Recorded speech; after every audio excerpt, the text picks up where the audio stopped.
Whether you keep them in your home or love to see them in theirs, these are the creatures that bring us all together.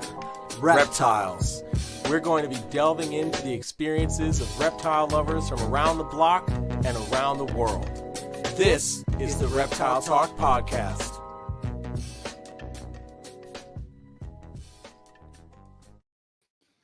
What's up, everybody? This is Jeremy Turgeon from Brassman Reptiles. And I'm Rob, and I'm keeping it real. And he's creeping it late. Yeah, but just a little.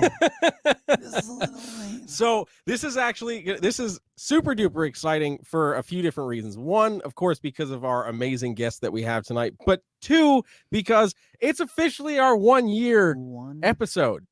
52, number 52. We've been posting an episode every week for the last 52 weeks. That is wild. Yeah, it's pretty freaking nuts, right? It's amazing to think about how much the world and our lives have changed so much in the last. Wow, you got real deep. I was just talking about 1 year. Jeez. Oh, my bad. Rob was like, let's talk about relationships. Let's talk about the end of the world. Oh, man. To the rest of us. Okay, so before we go down that path, let's bring on our guest. We're super excited. We have Justin Kobylka in the house. Let's get him up here. Boom. What's up, dude? How you doing? Hey, guys. How's it going? I'm so pumped to have you on tonight, man. I didn't know it was a special episode, like a anniversary episode. That's really awesome. Yeah, man. Congratulations. Yeah, we're pretty stoked. There's been a lot of weeks. Yeah. 52 weeks. Yeah. It's been a lot of planning, and then a lot of thinking, we're all set up, and then being like, oh crap, we're not set up, and then trying to fix audio issues and changing platforms and all this stuff. It's been wild. Yeah. Sure. It's been a fun ride. Sure. How about this? That's awesome. Before we talk about more, what were you doing 1 year ago today? Because it's right around when the shutdown happened. What were you doing about a year ago today? I would have been at Tinley, I think. If you count it would be the same weekend in March. I would have been in Chicago this past weekend. I had brought my wife to go to the Tinley Park show, her first reptile show in like 12 years, and she was actually going to go with me. We had a sitter for the kids. We had it all set up, and like I was all excited because I think most people don't even know her or never met her. So, and then it just got canceled. We were there in Chicago downtown. We got the message. Yeah. Yeah. Painful.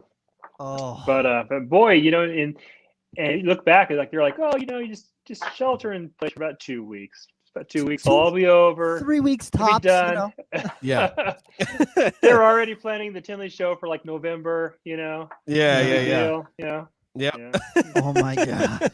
That's right. And Crazy. here we are. 1 year later. Still sheltering in place. Yeah. That's right. Sort of. It's getting a little better, slowly but surely, I guess. All right. So for the people who might not have heard of you, I don't know if you're anywhere related to reptiles in general, I don't know how they might not have, heard your name at least once. But for the people who might not have heard of you or know what you're doing, what really got your start in reptiles? What really drew you into reptiles? Like most people, I think it was just somehow innate. As you're a kid, you somehow at some point something happens and you realize that you're drawn to the animals that everyone else is repulsed by. And I still remember the first time I ever saw a snake in the wild. We were living in Oklahoma, and there are tons of snakes in Oklahoma. Yeah. And I was walking in the field. We live way out in the country, and I walked in the field, and I saw something move in the grass, and I parted the grass with my hands, and I saw I can only imagine. I think it was a black snake of some sort, but I just saw part of it, and my heart just skipped. But not in a bad way. It was like, that rules. I saw something crazy. It's great, crazy wild animal out there. My parents were scared to death of snakes. But ever since then, I've always if I could put my hands on it, I'd bring it in the house. I'd study it. And I kept tree frogs for a long time when I was like 10 to 13. I kept tree frogs, and I went to a lizard phase. And then I got into college, and I started doing colubrids, like cynoloans and milk snakes, and then ball pythons started about 2002 or 2003 for me, wild. And then just, it's one thing after another, and at some point, you start to get a little traction, I would do this for a living. That way I can feed my own hobby, and ball pythons where it's stuck. It's amazing to me to like look back and see some of the things that were going on in the early 2000s with ball pythons, because like, you know, after like the spider came out and the pastel and then, you know, the pie balls and all that stuff, there's a couple things where like Reptiles magazine had posted a article on ball pythons, and they had like an albino in there and a piebald, and the center spread was a desert ghost, and then they had this weird like dark thing, and they're like, we don't know if this is going to prove out or not, and it's some weird dark, and it look back, it's like a cinnamon. You're like, that's very clearly a cinnamon. I don't know what you're talking about. And they're like, maybe it might be genetic. Who knows? Yeah. And then, you know, now we're looking back like, wow, look at that. That's right. The first clown ball python is like in a ball python book, and it says, you know, VPI something or other, Yep. probably not genetic, or not likely not genetic, or something it Yeah. says on the caption. And like, boy, And it's crazy. Yeah, it's Look at crazy it to think now. about what it is now. Yeah. that's right. Clown Mac Mhm. thing. That's right. It's just it's just the smallest part now of a huge tower we built above Right? it now. Yeah. Oh, Yeah. It's so crazy. that's Oh wild. man. And you know what? Even back then, clown was like one of my favorite. The first time I saw a clown, just like that black back on it, and then the head patterning, I was like, Yeah. Like that is geeked. amazing. That is such a unique looking snake. And then Right. to look at from there, when I thought that was cool, to look at the stuff that, you know, people are doing with it now, and I'm like, wow, I didn't know. You could do There's no way that. I could have Yeah. imagined what would be done with this morph, you know, down the road as things get mixed into. I mean, they'll probably think about the same thing like spiders. Because the first time I saw a picture of a bumblebee, it blew my mind. I was like, it's yellow and green eyes and white down the sides, and like, what the heck is going on? And they're like, yeah, it's, you know, just two genes. It's just two different genetic things going on, and we just put them together in the same snake. And I was just like, what? I don't understand. Like, I could Yeah. understand the recessive thing, and then the stacking of the genes, and holy moly, it's crazy to think about where we came from looking at those first couple combos to, you know, To now. yeah, to Yeah. now, where look at Kevin's snakes, and I'm like, what the heck is this? It's all Yeah. yellowy white, and it's got like a speck of black down there. And then looking at some of the stuff that you're doing, and with like these quadruple hets, and I'm like, Mhm. holy moly, like if you had shown me those things back then, I think my face would have just melted right off Yeah. my body. It would have just been like a glitch in the matrix. That's the beauty of this, is that it's come so far, but it has been 20 years too. Yes. Yeah. Just about. So it's come along and improved at a pace that you can fully enjoy it the whole way, which I think is what some other species have lacked, is that you Mhm. can make so much progress so fast that it feels like you use a whirlwind. I mean, maybe how people look at ball pythons too, actually, but for me, I feel like just we push ahead the progress a little bit every year. We get to fully enjoy it, and then we just hope to do it again next year. And it's this endless cycle of the right amount of hardness, right amount of difficulty, I think. Yeah. Yeah. Yeah. And they really have been that perfect vehicle, you know, for all of this, you know, because I mean, if you think about like, you know, I mean, reticulated pythons or carpet pythons or stuff like that, that's just, it's bigger, notoriously a little bit more aggressive. Like if you had all of these different morph possibilities with retics or carpets or anything like that, I feel like you'd have the interest, but I feel like it would be a lot more narrow just because the size constraints and all of that kind of stuff. Ball pythons really have been that perfect vehicle where it's like the right size mixed with all that crazy color, and Exactly. it's just ridiculous.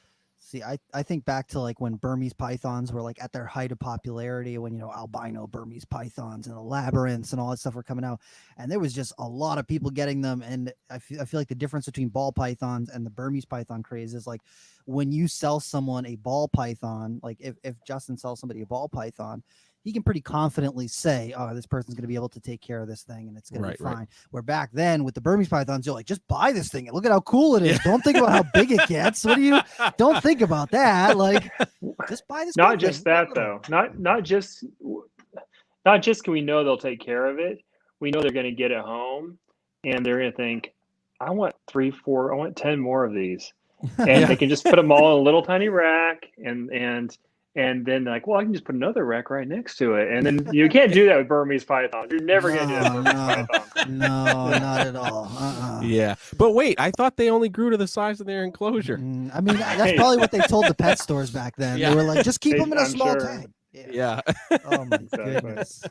Oh man. Oh gosh. But that it's just thinking about the compare, because Burmese pythons did have that huge kind of draw to them. Maybe not quite as big as the ball pythons, but I remember when I was growing up, a lot of people who are into snakes were just like, "Oh my god, I got a big yellow snake. I got a thing," and then they invite their friends over to watch it eat and stuff. And it's like, you can have one of those snakes, but it's hard. You can't have 5, 10, 20 of them for the average person.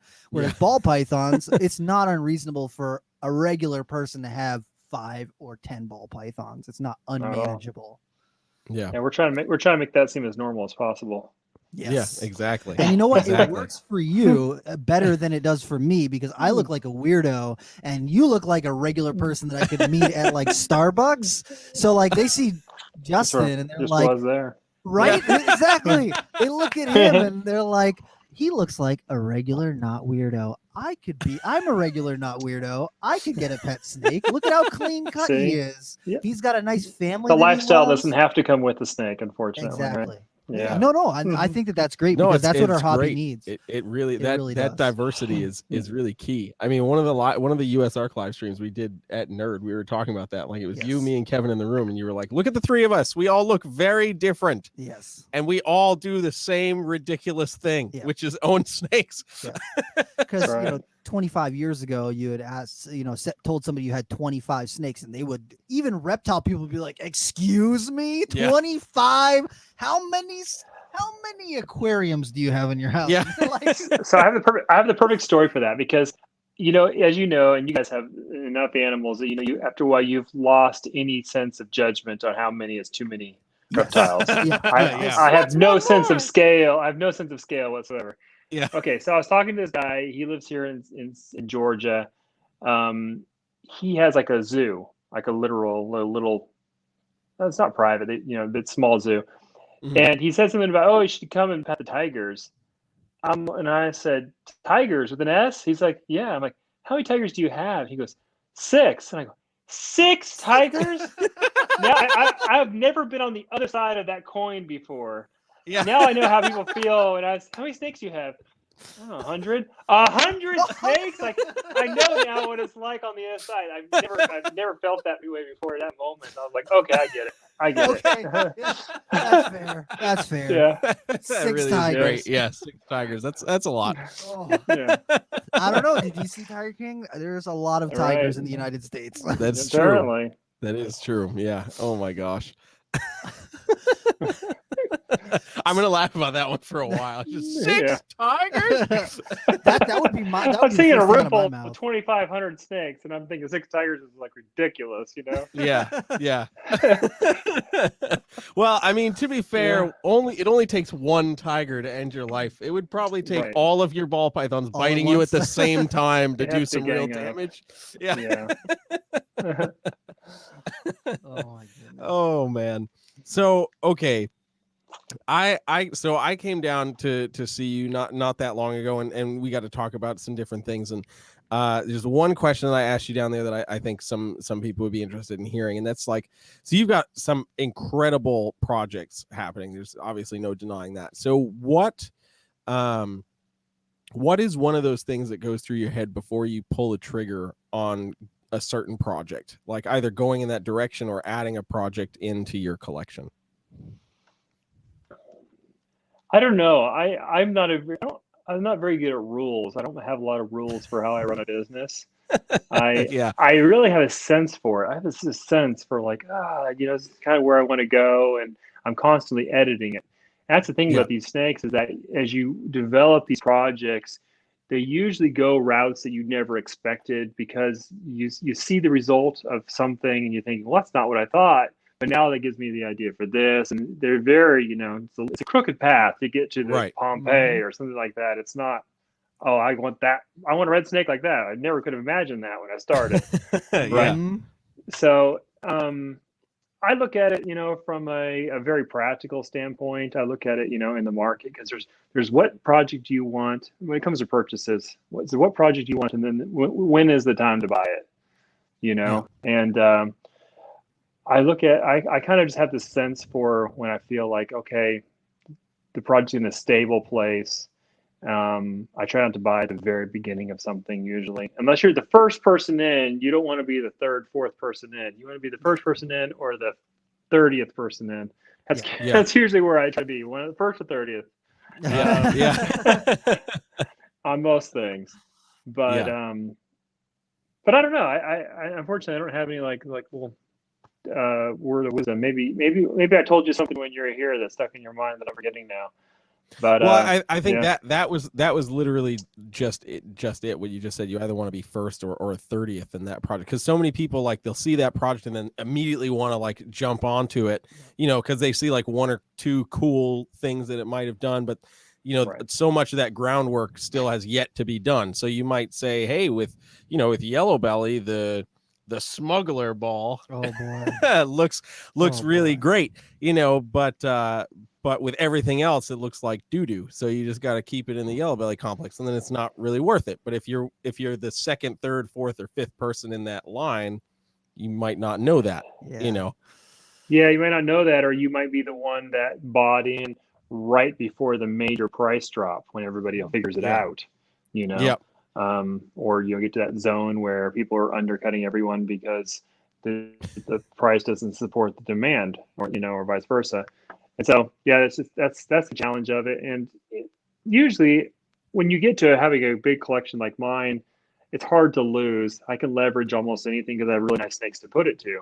But I do recommend for people who don't necessarily have a really high-end, collection, to be real careful about your buying timing. When a snake gets down, we kind of, the nice thing about ball pythons is really the last, I would say 5 years, we've kind of normalized the market for them. Doesn't mean there's weird, stuff going crazy, but for the most part, we have kind of pricing tiers where you have, I would say 5,000 and under is, nice snakes. 7,500 is you're getting some of the more cutting edge stuff, and anything over 10,000, it better be great. That's kind of how we're at right now. Yeah. But the nice thing is that compared to how it used to be like this, now you can pretty much, everything kind of falls into that. There's very few times you're going to be spending much more than 10 on anything. And nowadays, if once it gets past into the $5,000 range, it's going to go tick, tick, tick, tick, and you can buy it anywhere in that zone, and you'll do fine. It's not going to just suddenly go down to 3,000 from 5,000 next day, and we're going down to 500 the next day. It's not going to happen. Right. It's a very stable market now compared to how it used to be. So I think a lot of people can be much more confident in their purchases now than compared to later. Yeah, for sure. No, I definitely feel that. Yeah. So my question is, how do you feel that Morph Market, the coming out of Morph Market and the way that they have their website set up? Because when King Snake was going on, people were just slanging things everywhere, and there was no real rhyme or reason. And if you wanted to find a snake, you had to go through 500 ads to find the one combo that you're looking for. But Morph Market now being able to sort by morph or combo and find exactly that thing that's got the genes that you're looking for. How do you think that's influenced the ball python game? I don't know. I mean, I don't know what Morph Market effect is exactly, but I think it's overall very positive, because I think what Morph Market's done is given a lot of people, taken away the barrier to entry as far as sales go for most smaller keepers, because they're able to put their snakes right next to mine, on Morph Market. And if they have a good picture and it's the animal that people want, there's no reason why it wouldn't sell. I think that it really has allowed a lot of people to get traction early on. Yeah. And it does help kind of keep prices, normalized again, like that. Just you kind of want to be in line with what's there, and you still have some crazy speculative stuff, but that stuff kind of gets weeded out much faster, Yeah, for sure. So, and I actually just suggested change to John. Because what was happening is people were putting inquire, or they weren't pricing their animals. I hate and that. It would and it would put them first in line when you sorted highest to lowest. Really? They put them high. And I'm like, John, you're just encouraging everybody to not price their animals. put them last if you Yep. sort highest to lowest if they put inquire, and they made that Yeah. switch, and I feel like it's really positive. And now people are actually incentivized to just put a number on it, and you know, get out there with your gut and make stuff happen. So Yeah, I never understood the inquire thing, because it's Unless like, come on, man. Thing ever made, like, unless you are, you know, at that $10,000 price tier, come on, put a price on it. Like, what the heck? I always look at it as like, this person wants to play games with me, and I don't Yeah, want. yeah, I don't want that. You know, Yep. they just want to play games with me. They don't want to know. They don't want to have a real conversation. They want to price it different than the last guy they talked to. You know, and I don't like that. Yeah. Yeah, that's certainly, like, if this was 12 years ago, that would be one of those things where you're like, oh my God, that's got to be the coolest thing ever, and so worth it. But yeah, now it's like, dude, I'm looking at just it. put like a number at it. They're gonna tell this guy one price, and then they're gonna tell me Another $5,000 more. Yeah. because I'm me, and it's like, Yeah. no, It's not the ears. interested. Yeah, I know. Right. Oh, no. Right. Oh man, I gotta bust your balls a little bit, because you were late. Go right in one ear and right in the other. Yeah. Okay, listen, Mr. Comedian guy. I have to ask you about your stand-up comedy. How long have you been prepping that? Because if people don't know, Justin did do stand-up comedy, and I watched it, and I enjoyed it. What really drove you to stand-up comedy? Because what I want to see is, I want to see a bunch of reptile guys or reptile people do some stand-up comedy at Tinley, because I got jokes that are really funny, but only to reptile people that I couldn't tell at a regular setting. So, like, you know, you can't be like, well, this guy couldn't tell a green tree python from an Amazon basin. What is going on here? And this is not funny to anyone but reptile people. What's the deal with that? Yeah. Yeah, what's the deal with that? Overnight shipping. It's So I've always loved stand-up. I've loved comedy my whole life, and is actually the one set that I put on YouTube. That's the only time I've ever gotten up so far. And I didn't even plan it until I was in the room. Like, I literally walked in there, and they're like, "You should go on." And I'm like, "Really?" You know, it's like, "Yeah, just let up and go on." And so I literally sat down there, and as I was listening to other guys, I was writing down on my phone what I wanted to say. You know, but man, I loved it. I loved it so much. It was so fun. I want to do it again. I think probably the next month or so, I'm gonna get up there and do it again. And this time I'll be prepared. Like, I'll actually have something planned out. But you know, that's hilarious you mentioned that, though, because I thought, you know, there was like maybe 100 people in the room at the club where I went, and they put it on YouTube, and we got, I don't know, 6,000 views in just a few days. And I thought, you know, really, it's kind of funny. It'd be hilarious if I got up there at the club and be like, "All right, I'm gonna tell a bunch of reptile jokes, you guys. These aren't for you. They're not for you. Don't for laugh. YouTube. They're not gonna be funny at all. You guys are nothing. I got a huge audience on YouTube, guys. Just hear your props." And they tell a bunch of, like, you know, ball jokes and hemipene, two hemipines, you know, that sort of thing, and like have it all go over their head, and then just post it online and kill it. That'd be funny. Would be so funny. Yes. Oh my God. Yeah, I'm just saying you should do that. If I'm you can just handle the saying. awkwardness of all these people being like, "Did he just say two penises? What is going on right now?" That's right. If you can handle that in person, it would be so worth it for the YouTube video later. That's right. But yeah, it's fun though. I think it'd be fun second chapter. I mean, I don't think I'll ever do it as a career or anything, but it's a very hard job. But just the fun of getting up there like once a year would be, for the rest of my life, would be amazing. I'm telling you, we gotta talk to Brian Potter, and we'll do it at the auction. Oh, doing it at a Tinley auction? Oh my God! Yes. Everyone's sloshing. I was gonna say, it's perfect. The audience is already warmed up. That's right. They're warmed up. Get up there. My anaconda did want some, and there was no buns involved. Yeah. That's right. I scented it with chicks. Amazingly. Amazing, and it still didn't want any. Just all that wop. I don't know. No. Oh, that's great. Good stuff. That really is great. Oh my gosh. So I have to ask, this is like completely unrelated to what we were just talking about, but do you do any field herping? Because like I feel like a lot of people who are like into breeding and stuff like that, they might go field herping if someone like takes them out and's like, let's go field herping. But a lot of them are like, I don't know, field herping is not really my jam. But seeing why snakes go in the wild outside for when you, I got it right in the drawer? well, it's not the same thing. Like, Yeah. because like when you were a kid and you saw that, that black snake out in the wild, you get that like your heart starts going. yeah. You're just like, oh man, finding this thing. It's like that unique experience that you can't like match. Like getting a new snake is exciting, but seeing a snake that you weren't expecting to see in the wild, oh man, that like super geeks me out. I haven't done it in a long time. I did it a ton as a teenager, a ton. In my 20s. My idea of a good weekend would be go out. In fact, my wife hated me going on hikes with me because I would leave the trail and square of the mountainside. Like I'm going to flip every rock on this entire mountainside, and but nowadays I don't ever get to do that anymore. Not much. In a way, I think the excitement of hatching something that you didn't expect to see is similar to flipping a rock and seeing something you didn't expect to see. For sure. Yeah, I can dig that. I can dig that.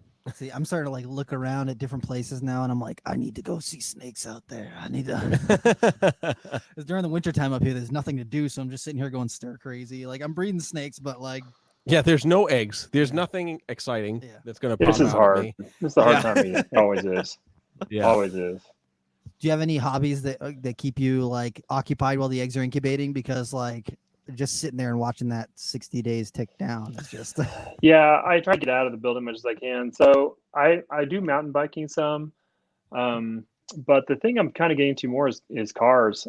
Started doing some track days, Cool. on the weekend sometimes. Yeah, starting to expand that hobby. It's a fun hobby, and it's plenty of stuff to keep you busy with that. So I take it. Did Kevin show you any of his Camaros when you were here?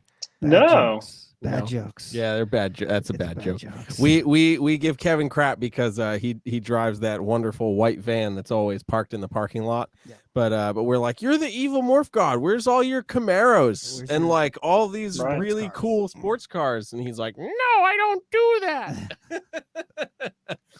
So we always give him a hard time on the Camaro. So I had to throw it in there. That's great. Now he needs like some sort of black, I don't know, something really sinister looking. Yeah. A ball out of hell. That's right. There's your bad joke. I just picture like a all black sports car with Slayer on the hood, and just like, really, who drives a Slayer car? Oh, that's Kevin. That's Kevin. Yeah, I bet you Carrie would sue him just to joke around, just for fun. That's fun. Trademark, motherfucker. He's like, I'm not making money on this car. Leave me alone. Yeah, right. Oh boy. So you've gotten a variety of different projects to go in your facility. Like you picked up Bolins from us, and you got a couple, the Black Dragon, and a couple other things I've noticed. Right.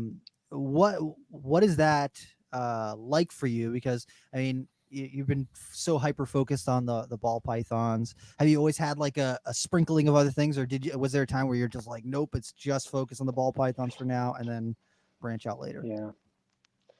It's only been like the last, I think, 3 or 4 years that I finally got something else. Yeah. When I really took off with the ball pythons, I got rid of everything that I had previously that was different, which wasn't anything really special. It's just the animals I had been breeding. But I think when it comes to the business side of this, specialization is so important. Mm-hmm. I mean, it depends on how deep you want to go. But for me, I wanted this to be my career. I wanted it to be my career and not cutting any corners with any of my dreams of what I wanted in life. So like I just like went in. I'm like, I'm going to be the best at this. I'm going to have just focused on everything there is to do it. If there's anything I can do, extra work to move the needle, to jump further ahead, and especially beginning, because I was,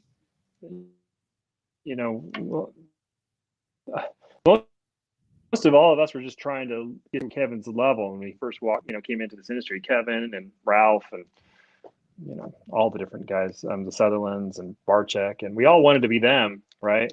And we saw how steep that climb would be just to make up for the years head start they had and all the crazy stuff they were making. So for me, it was like nose to the grindstone, 1,000% focus, for air a little bit, and said, wow, made some progress. We're up there at the top, close to the top now. So yeah, so just now I'm starting to think, man, I kind of have this dialed in. I know what I'm doing. I have employees now to actually help. What could I like to actually play with some of these animals? And that's, I think, the first thing I got was a pair of Cape file cool. snakes from Africa, and from South Africa, and they're captive bred and they're rodent eaters and they're phenomenal, beautiful animals. They're so cool. They're like the dragon snake almost. It's basically a cheap version of the dragon snake. the better version of the dragon snake, because dragon snakes are like this long. Don't kill them. Yeah, like that big around. Right. Like, yeah, I like those Cape files. Yeah, I like them. Those are cool. A lot better than the dragon snakes, personally. Because we've had dragon snakes at Nerd. So I got a pair of those, and yeah.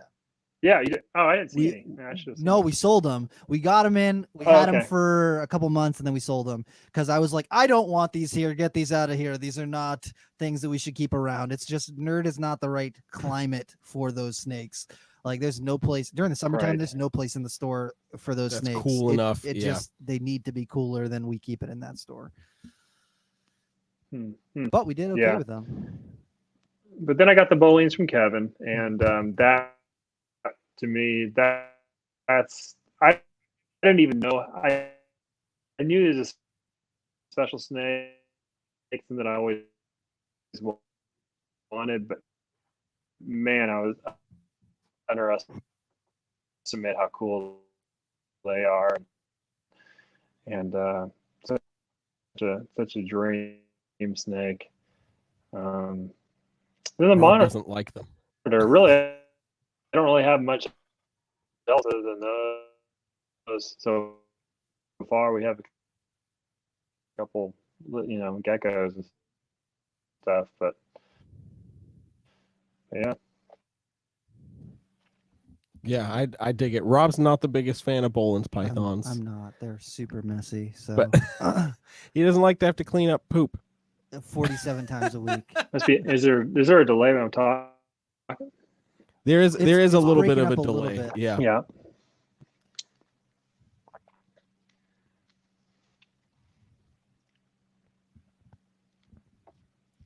See if it's due to the internet connection. I'm not sure. Yeah, let's see. At least we can edit this later. Yes. Woo. All right, let's see. I'm pretty solid over here. Yeah, I'm seeing it. Hold on here.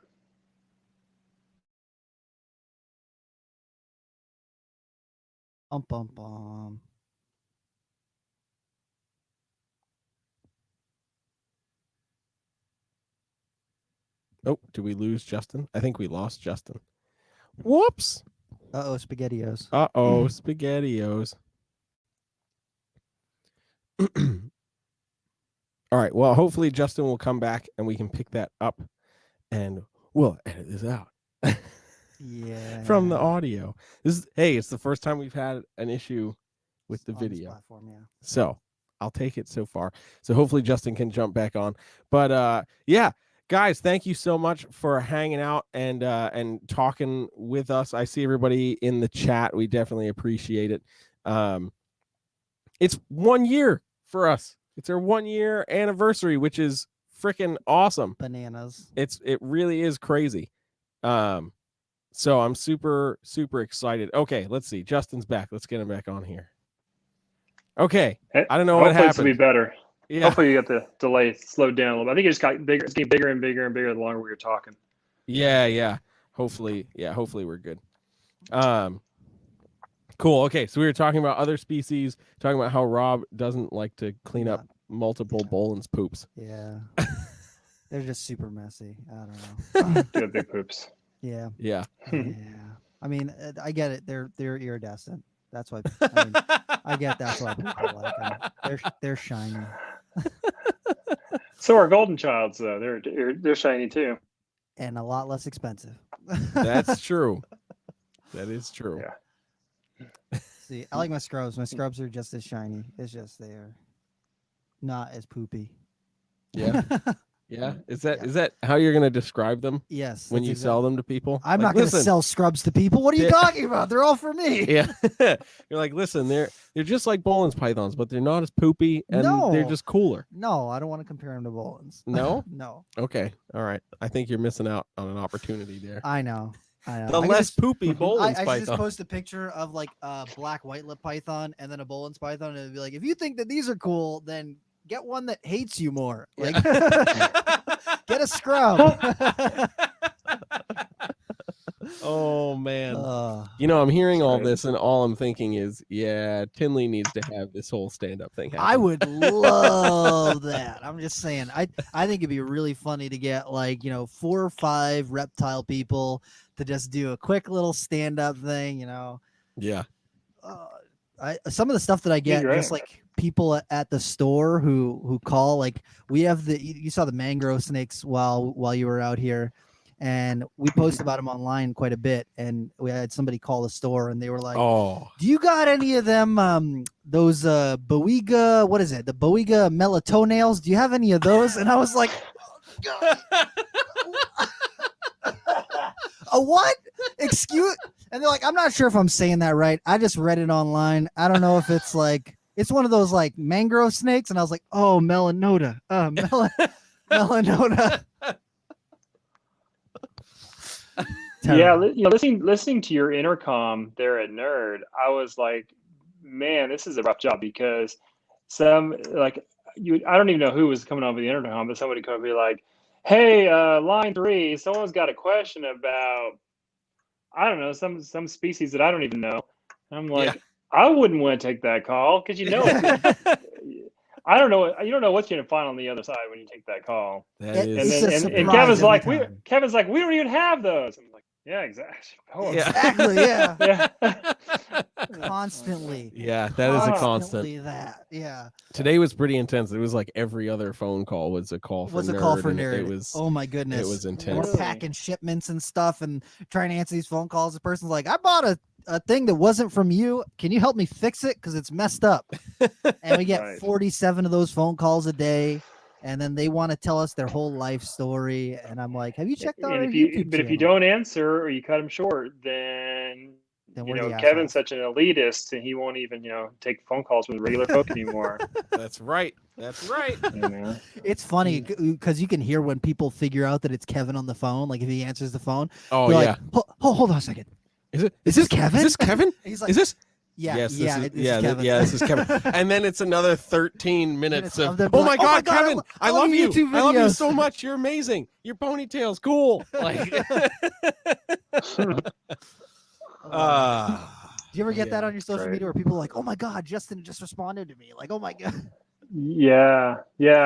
I'm like, who else would it be? I'm the only guy here. I have time, but yeah.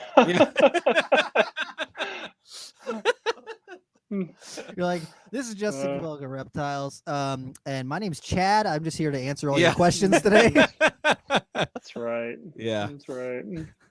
Yeah. Hey, for the longest time when Donnie was answering all of Kevin's old IG DMs, people thought he was just sending him pictures of his foot.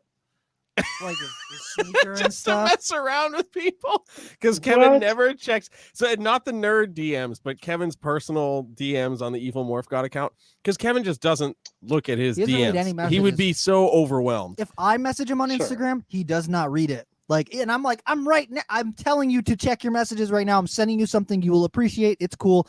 Read your message. He's like, "I don't check my messages," and I'm like, yeah. So when Donnie took over that account, he was like, "Yeah, there's some messages from 6 years ago or whatever that he just never responded to. So I just sent him a picture of my shoe, with my foot in my shoe." And people are like, "Oh my God, it's Kevin's foot." Kevin responded back.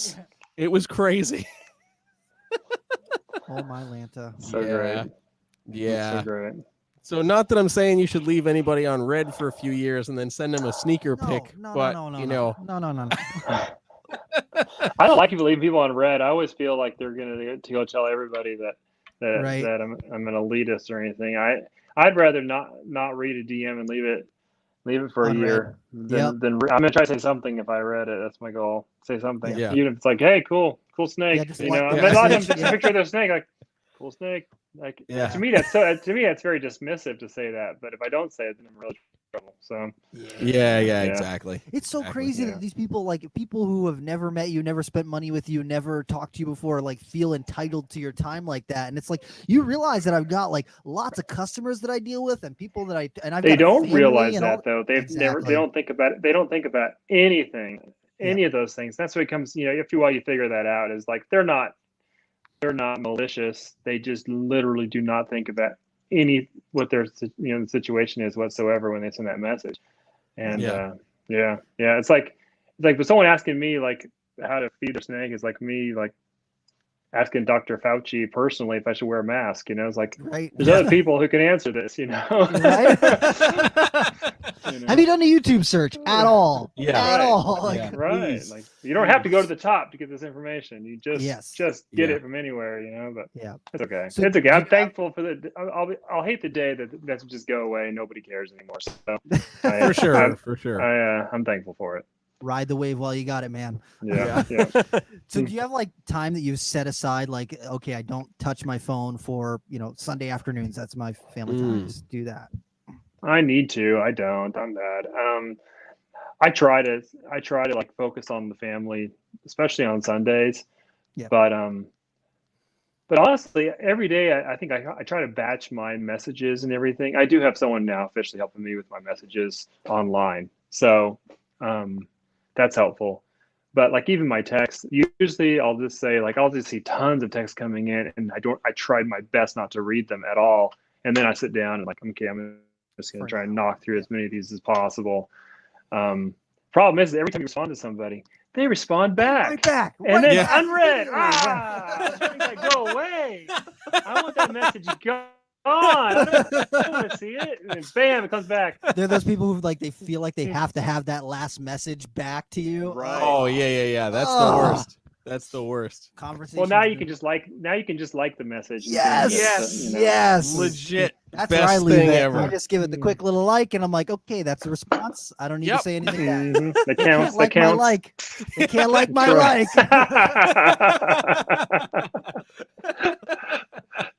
That's so That's true. great. That's so true. That is one. I don't know. Because I don't have an Android. I don't know if you can do it on Android. Like when somebody texts you, can you react to a text? No. Yeah, you can do that on iPhone. I so know. that's an up on iPhones just to be able Ooh. to do that exact thing. Just like Yes, that, man. it Give me a is. quick little thumbs up, and you're good to go. I Keep tell it people moving. not Yeah. to text me. I just have them message me on Instagram. Like, That's also true. That's also true. See, I hate Instagram. To me, it's so hard to keep up with messages on Instagram because I can never find. I never can search people's person. username versus their personal Yeah. name versus their business name, and you try to correlate those three. Oh yeah, no, it's game it's over. horrible. it is a little Yeah. tougher. I'll give you that. Yep, it's game over. But Rob's an IG pro, I so am on IG more than most other things. yeah. Really. Yeah. Yeah. What are there any like species that you're looking at? You're like, oh man, I need one of those. Or like, I know you just recently got the black dragon, and like, they're so cool. But Honestly, I like a few of them. I like the mangroves. I've had it since I was a kid. The mangroves have been like one of my dream snakes. I don't know why. I just saw a picture in a book, and that yellow and the black just got me, the big And eye. so, Yeah. right, seeing him there at Nerd's the first time I've actually ever touched one in person. Really? Touched one. And to me, I was fascinated by their eyes. The fact that you can see them like looking around. Yeah, Their twitching. pupils move. Just like Yeah. You don't typically see snakes do that. That was Yeah. wild. Like that took them to another level in my mind. Mhm. So I definitely want to get those. Kevin was cagey when I asked him about selling any of them, though. I know he Oh, must no. sell some of them. He must sell some, though, no, right? Not Really? Any of the stuff that's like we've kept everything for the last 2 years. Well, there's gonna come a point, I hope someday. But yeah, 'cause I asked him, and he was just like really like when somebody doesn't want to sell you something. He didn't tell me no, but Yeah, but he, like he I'm was not just like he like mumbled something under his breath. I'm like, oh, Yeah. And walked away, like immediately walked exactly. away. Yeah. Uh-huh. He didn't, like you left the Yeah. drawer open. He's like, I get it. And I just walked He away. didn't want to make it. He didn't want to make it uncomfortable, but he was trying to tell me no. Yeah. Yep. Yeah. Yep. Mhm. Yeah. Yeah. But I've gotten that from yeah. from him numerous times on I'm different things. I work here. I'm gonna be back tomorrow. You got Yeah, you can't escape You me. can't just walk away. Yeah, exactly. There's something else too. It's a snake. It's a lizard. I don't know why I fell in love with this lizard once. I saw one when I was in China last. And not even from China. It's from Africa. Gastropholus praecina. It's Ooh, the green. yes. They got the red With tongues. the tongue. That's the kiss lizard, man, isn't it? Right? Like, you combine that with a black dragon, and you're in good shape, man. Yeah, man. Oh, I like that God. snake. I don't know why I like that lizard. I want to have one. It's just a weird thing. And They're those not are- that hard to get a hold of. They're Yeah. not. Yeah. No, they're being bred pretty Yeah. readily in captivity, so it's not something that's like Right. unattainable. Because like I see a lot of people who like their dream lizard is like a sun gazer, and I'm like, ha ha ha! Good luck, never gonna happen. Yeah. Yeah. Just For not sure. gonna happen for you. Or like the Nautinus geckos. Have you seen those? If you like the Gastrophus, Nautinus geckos are like Is ah. that the New Zealand one? Yeah, No. the all Oh, green yeah, ones yeah, with yeah. like the Yeah. gray, pattern Yeah. on them. You can't get those. You can't get those, can you? No, like, there are some they're- in the United States. There's probably Really? 2 dozen in the U.S. They're super rare. They're like $8,000 each when you find them, and they only let you need to keep it in a room that's like 60 degrees with like a little basking spot, ventilated screen cages and stuff. chilly. But I know people within 2 hours of us that have some. I didn't even We know need that. to talk about that thing. That's another dream one for Oh, me. they are Yeah. so cool. Those So- things They're are like super frogs. cool. They look like frog Right, lizards, Yes. don't they? Their Yeah. eyes look like frogs. Yes.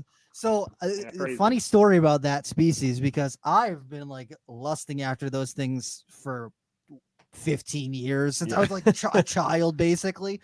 And I didn't know that anyone around here had them until I went to a Massachusetts Reptile Expo, which is like a smaller expo. Like it was held in like a really small room. It was like maybe 50 vendors total. Yeah. And it was like pretty packed.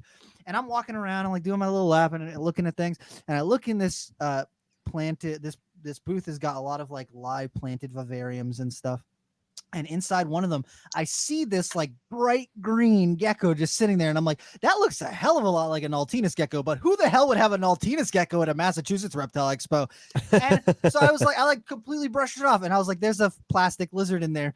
And so like I walked by, I didn't think anything of it. I came back and I was talking to somebody like a couple feet away from the booth, and I saw it move. And I was like, stop. And I like told the person, I was like, stop for a second. And I walked over and I looked in there and I saw it like look at me, and I was like, holy crap, a Nautinus gecko, are you kidding me right now? And I'm losing my shit. And the person at the booth, I don't know if he wants me to say who it is. Probably not. Just say it. Just say it. Who Caden, cares? his name's Caden.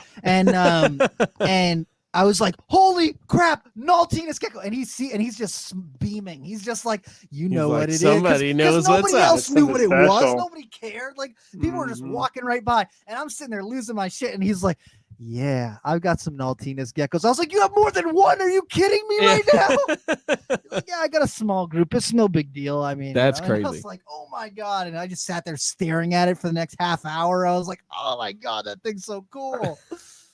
Oh. I don't even know how you get them, honestly, because like my understanding is that they're just basically impossible to import, Yes.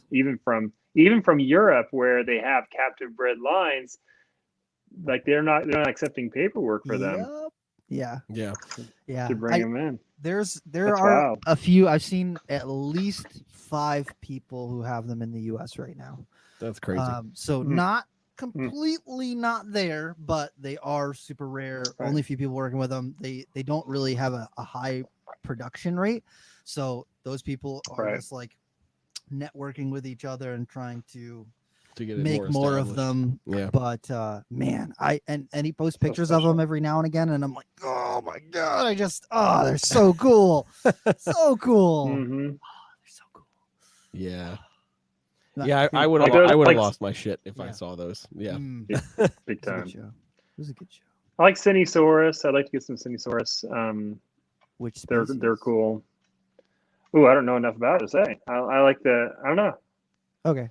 Now, there are some This really Chinese cool. crocodile lizard. This is what I know. Yeah. No, I thought you were talking about Cinnasaurus, like the spiny iguanas, and I was like, that's a weird one. Okay. You No, meant, no. like, Shinosaurus. Yeah. Okay. I was like, oh my God. I would not have pegged you as a rock iguana guy, like, or a spiny No. tail iguana guy. Like, oh no, Shinosaurus are awesome, and there's like a decent amount of people who are breeding those too. Wait, do you Yeah. know Josh Ortiz? Yeah, I know of him. I don't think I know him personally. He's got some Yeah, Shinosaurus. he does. He's got some They're nice. Okay. super nice. Super, Yeah, super. he And does. he's in South Carolina. Yeah. I'm gonna write that down here. Boom. Yeah. There you go. Awesome. So you're welcome, Josh Ortiz. Yeah. Well, that's my backyard. It's in South Carolina. So that's great. Yeah. Yeah.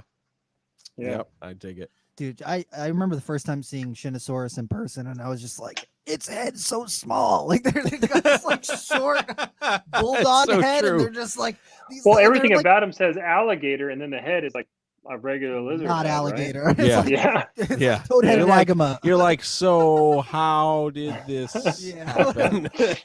Right. Oh my goodness. That's amazing.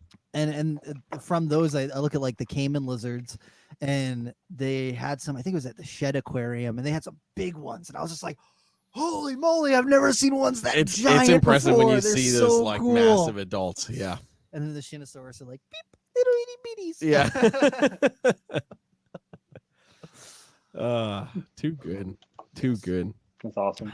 Trying to think what is a project that you're excited about, or something that you're excited for this season that you're hoping to produce or looking forward to? It's hard to say because I have so many different things that I'm working on. I'm always trying to just take them one step further than I already have. Yeah. Mhm.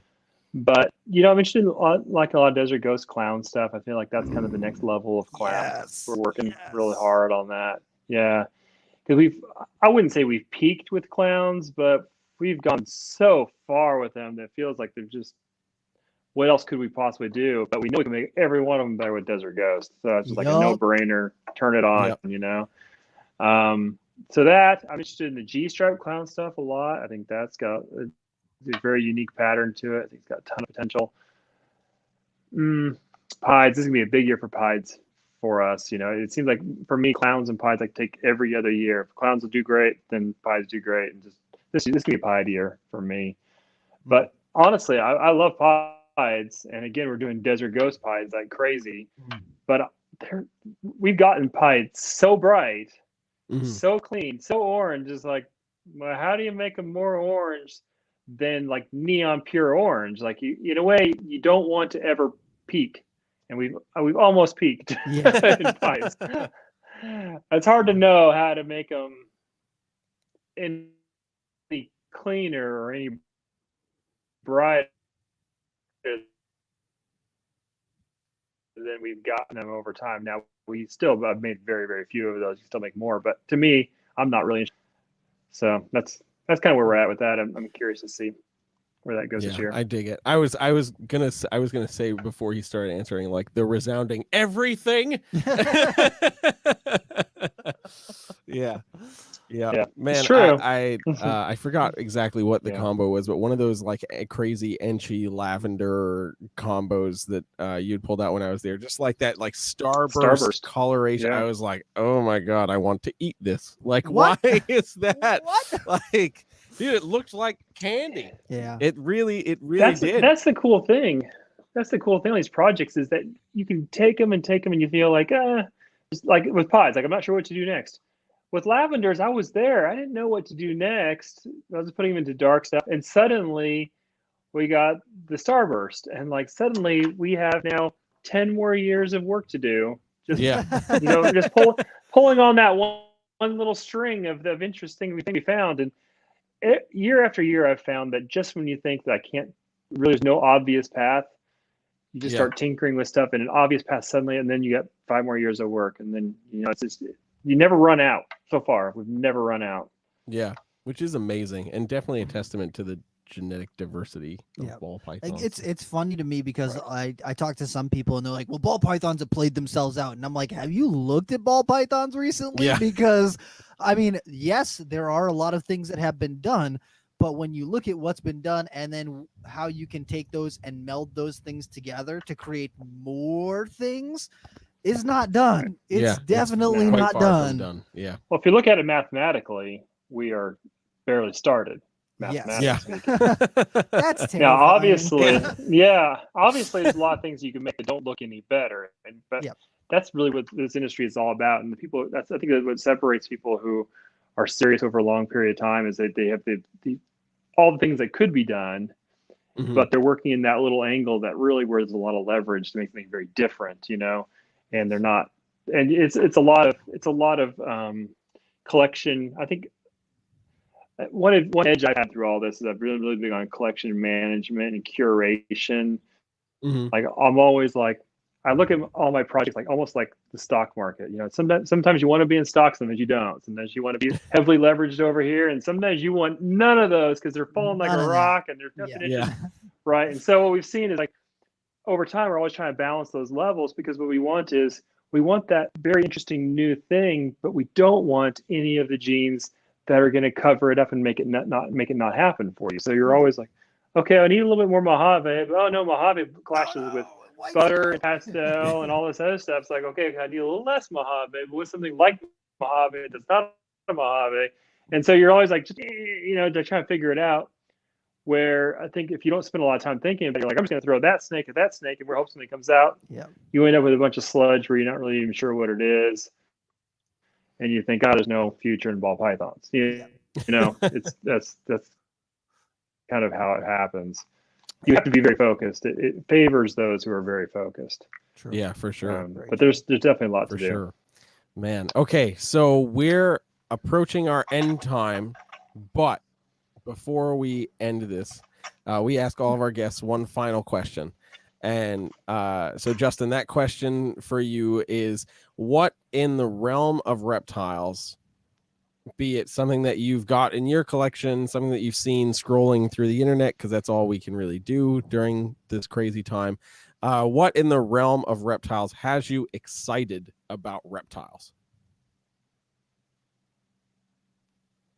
I'm most excited about reptiles. I mean, obviously, I'm excited about just whatever we make every year, but I'm most excited about in general for the industry is the fact that we have such incredible growth in the hobby.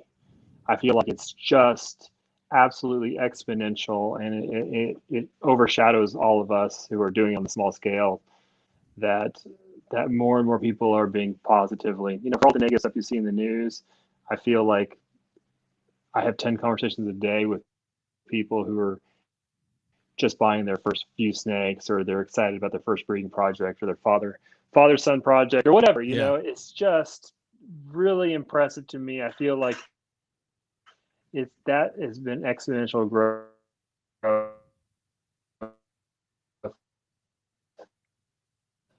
Hell yeah. Too, especially during COVID. I think COVID's put a kick in the rear of the industry as far as exactly. Man, history every day. True. That's exciting. True. And that's what it needs. It really does. Yeah, amazing. All right. So if people want to find out more about you, where are they going to go? Even though they should already know. Yeah.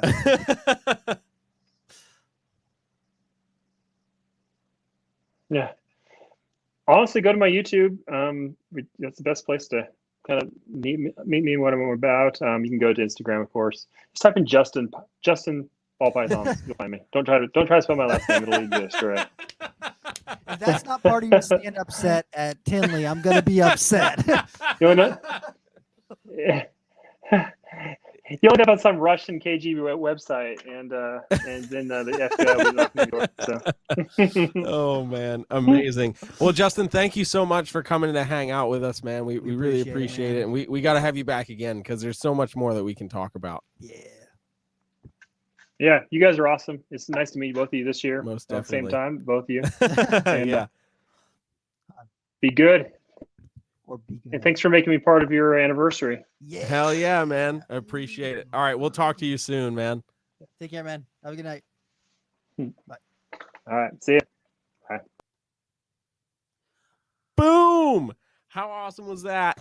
Man, Justin Kobylka. That was pretty sweet. That's freaking awesome, dude. I can't think of a better way to have episode 52, the 1-year episode for Reptile Talk. That's pretty sweet. I wish we could talk more with him. Yeah, we got to have him back. We got to do a part 2 like sooner than a ASAP. year. Yeah. Sooner than a year from now. Yes, ASAP. So everybody who's here in the chat, thank you so much for hanging out. But guess what? 52 is going right into 53. So you're going to jump on to the next live video. We're going to be talking with Steve Tillis. It's going to be awesome. So I'm going to shut this down. We're going to start up another live stream, and you're going to come hang out with Steve and us. Guess what? I won't be late for this one. That's right. Rob's already here. Oh my God. So thank you guys. As always, you can check us out on you. Instagram at reptile.talk, at Rob is Creeping It Real, and at Brassman Reptiles. And of course, if you want to watch this video, if you're just listening to the audio, if you want to check out the video, you can go onto my YouTube at Brassman Reptiles. Wow, Rob. You can see Rob's strip at the end of this video. No, you can go right to my YouTube at Brassman Reptiles and check out the Reptile Talk podcast playlist. It starts on episode 4 or something. And goes all the way up until obviously now and forthcoming. So go check that out. Boom, that's it. So we're gonna go hang out with Steve. So thank you guys for jumping on. Again, thank you to Justin for hanging out with us for episode 52. And boom, on to the next. See you guys there.